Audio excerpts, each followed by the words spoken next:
Ana 120 kilo nima qilibdi? Nupaga-ku trend o'yladi quyoncha. U quyon emas, Madagaskardagi Gloriyaga o'xshaydi-ku, begemot. Dugonajon shu kapinsiya menga berib turgin. Ma. Hozir Munisa mana o'ylayman, qo'shiqqa stol chiqadi, yigitning ichini qizdirib.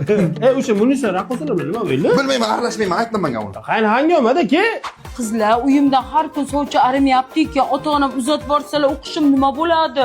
Bu jekkicha dugonlarning ichini yomon qizdiradi.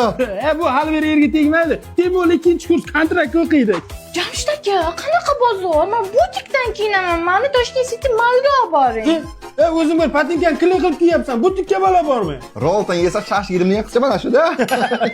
Qizlar, bugun bir pul tashlashib o'zingga ovqat qilaylik. Mayli?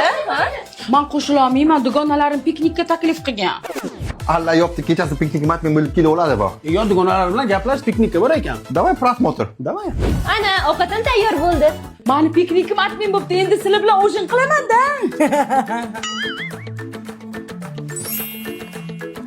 Buyuk shaman.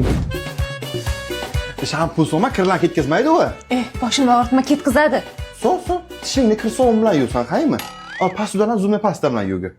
Ana boshingni nima bilan yuv? Voy qo'llar bo'lsa qat, saqolayga pena bilan yuv, qaymi?